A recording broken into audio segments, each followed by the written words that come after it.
Guys আসসালামু আলাইকুম it's me ফুলসন Tanmoy and welcome back to my channel Tanmoy family vlog. So guys এখন যাচ্ছি কোচিং এ, আর আম্মু এখানে কি যেন রান্না করতেছে। তো তোমরা দেখতে থাকো আম্মু কি রান্না করতেছে, আর আমি কোচিং থেকে আসি এতক্ষণে।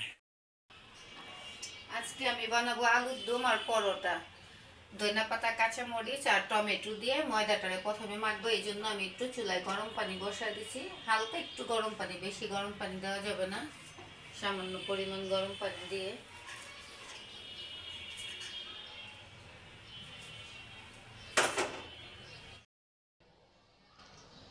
আমি ময়দার সাথে দেবো টমেটো আর এই যে গাজর, ধনিয়া পাতা আর কাঁচামরিচ। একটু ধুয়ে পরিষ্কার করে নিই।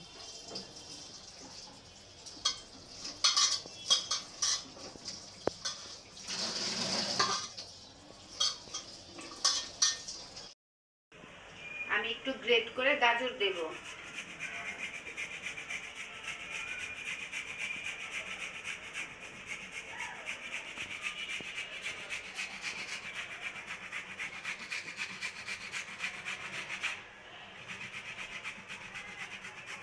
অনেক সুন্দর লাগতেছে না গাজরটা দেওয়াতে?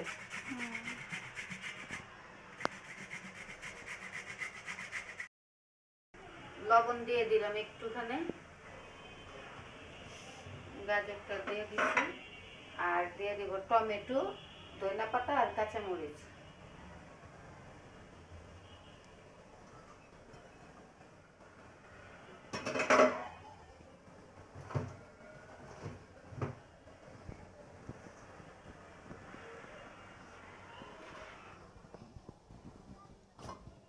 চুলাতে তো আগেই গরম পানি দিয়ে দিছিলাম, এখন হালকা একটু গরম পানি দিয়ে দেই।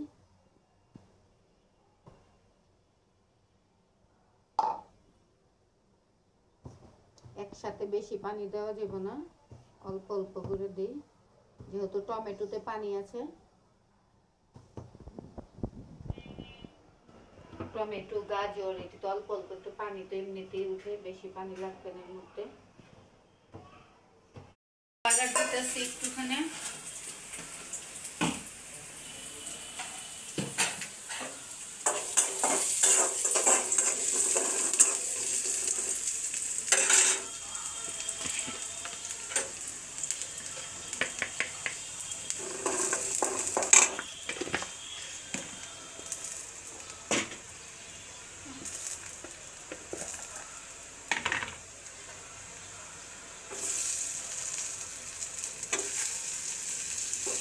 ছোলাটা আবার একটু ঝাল ঝাল না হলে ভালো লাগে না, একটু আদা রসুন দিয়ে দিই।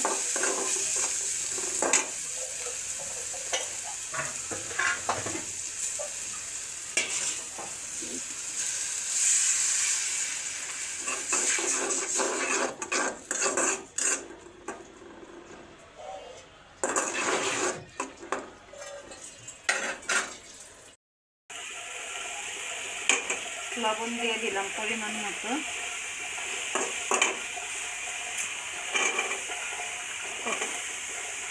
ছোট্ট একটা তেজপাতা, আলু আর ছোলা একসাথে দিয়ে দিই।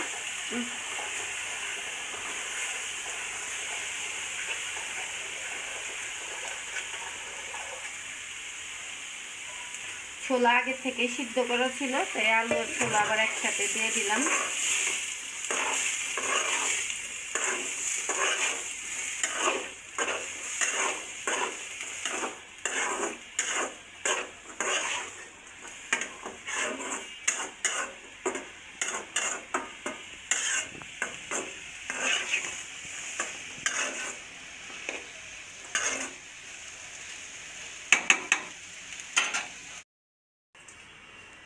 আমি আবার এই যে ময়দাটা মাখতে মাখতে আবার এই দিয়ে দিলাম, ছোলাটা বাগার দিয়ে নিচ্ছি। এই দেখেন, এই যে এইভাবে করে নিচ্ছি। এটা দিয়ে এখন এই যে রুটির মতো করে বেলবো।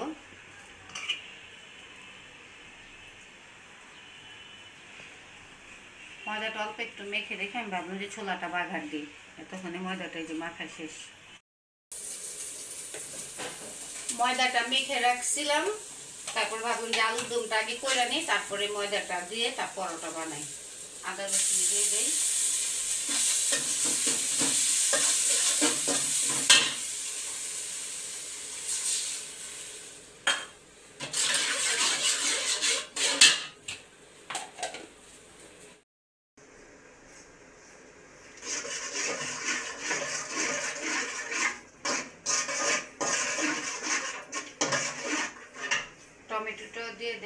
টমেটোটা দিয়ে কষাই।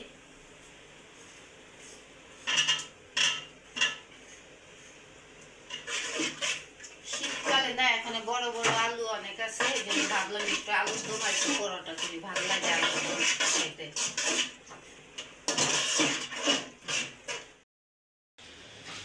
লবণ দিয়ে দিলাম একটু সামান্য করে।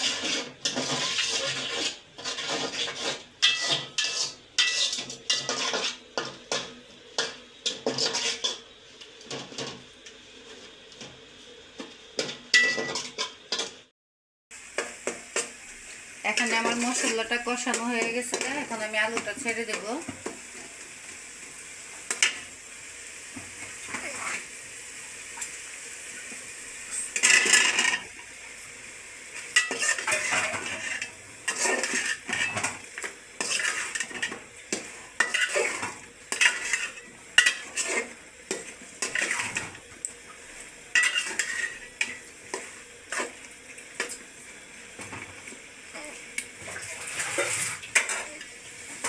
আলুর দম তো আবার একটুখানি হয় না, একটু বেশিই লাগে।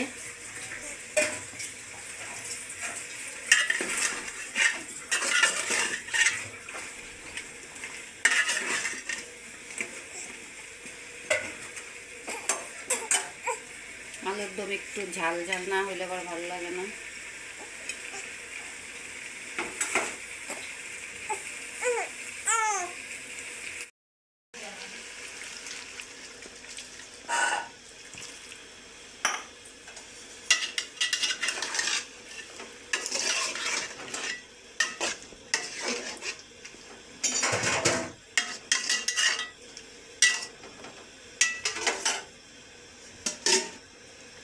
দেখি ছোলাটা হয়েছে কিনা।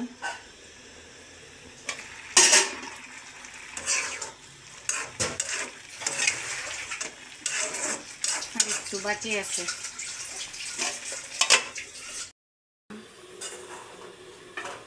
ছোলাটা আমার হয়ে গেছে গা, সামান্য পরিমাণ একটু ধনিয়া পাতা দিয়ে দেই।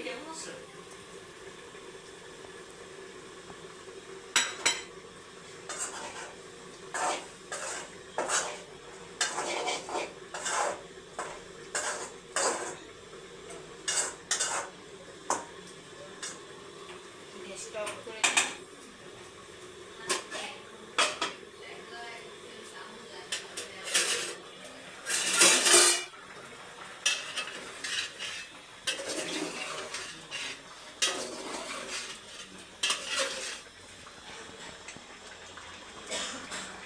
আর একটু বাকি আছে সিদ্ধ হইতে।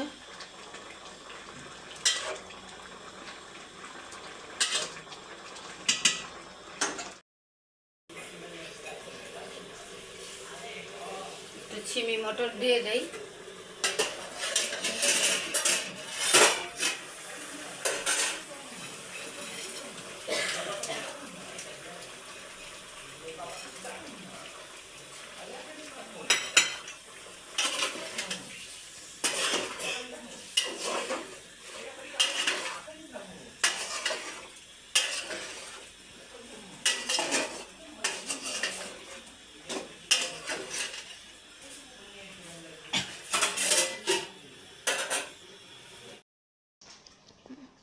এই যে পরোটাটা আমি এই সুন্দর করে বেলছি, দেখেন কত সুন্দর হয়েছে।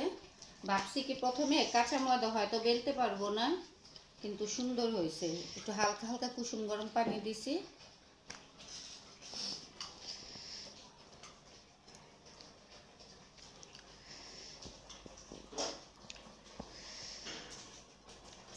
আলুর দমটা বলে একটুখানি ভাজা মশলা দিয়ে দেই।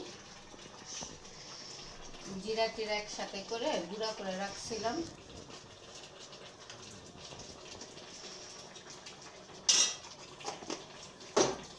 ধনিয়া পাতা করে দিয়ে দিই।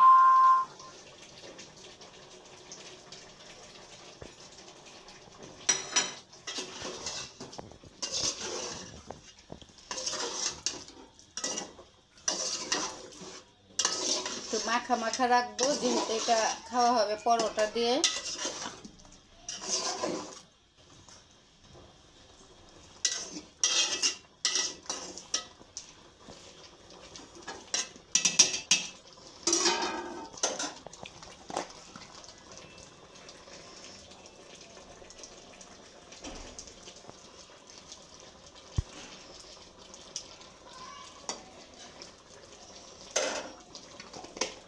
কমপ্লিট করা শেষ হয়ে গেছে। এটা আমি চুলা এখন অফ করে দেব, পরোটাটা ভাজবো।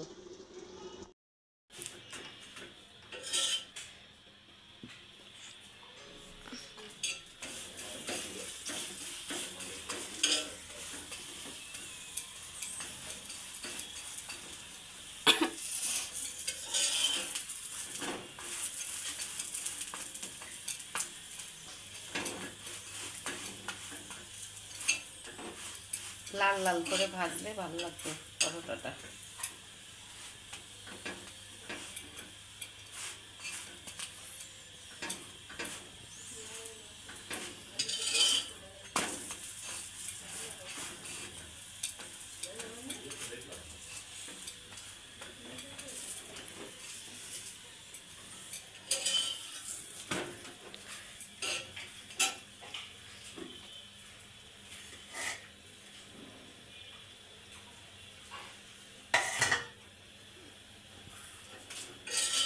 আমি এভাবে সব কয়টা পরোটা ভেজে নেব।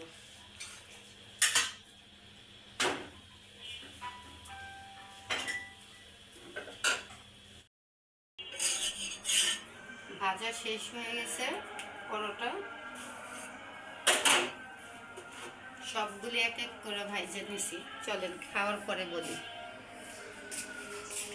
একদম নয়।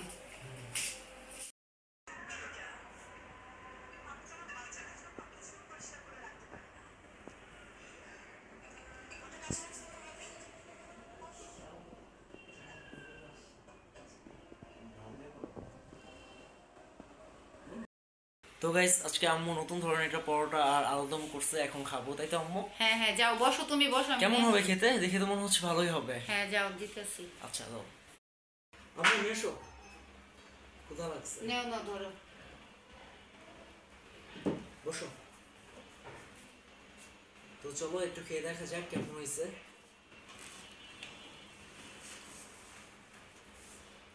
বসো। তুমি তো খাবো না আম্মু? হ্যাঁ খাবো। এই পরোটাটা আমরা প্রথম করছি, তাই না? খাওয়া হয়নি। এই যে এটা না, ওই যে এখানে শুকনো মরিচ আর দই না গুঁড়া করা আছে, একটু ঝাল ঝাল লাগবে, ভালো লাগবে। ও অনেক ভালো হয়েছে তো আম্মু। তাই? হ্যাঁ, আলুদমের সাথে আরো বেশি ভালো লাগছে। দেখি, আমি তো করি নাই, প্রথম করছি, কেমন হয়েছে দেখি।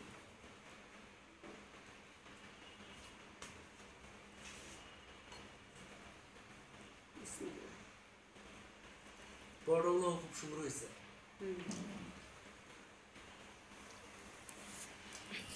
ভালো হয়েছে না? অনেক সুন্দর হয়েছে। আমি তো ভাবছি যে বেলা দেবো না, যেহেতু টমেটো দিয়েছি, সাথে আবার কাঁচামরিচ দিলে একটু মোটা মোটা হয়ে গেছে কাটা। এত কিছু দিচ্ছ এগুলোতে? টমেটো দিছি, গাজর দিছি, ধনিয়া পাতা, কাঁচামরিচ।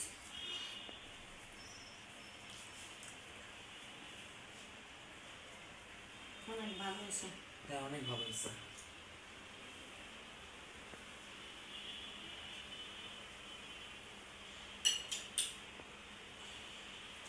না এখনো খাবো না। কেন? তো গাইস তোমরা দেখতে পারলাম আমি কিভাবে পরোটাগুলো বানাইলো। অনেক ভালো লাগছে, তোমাদের কাছেও ভালো লাগবে আশা করি। তো আজকের ব্লগটা আমি এখানে শেষ করতেছি। যদি আমার ব্লগটি ভালো লাগে তাহলে অবশ্যই লাইক করবো, কমেন্ট করবো, শেয়ার করবো এবং আর এরকম করে পরোটা তোমরা নিজেরাও বানিয়ে তৈরি করে খাও, ভালো লাগবে। হ্যাঁ অনেক ভালো লাগছে। আর আলুদমটা তো জাস্ট ওয়াও।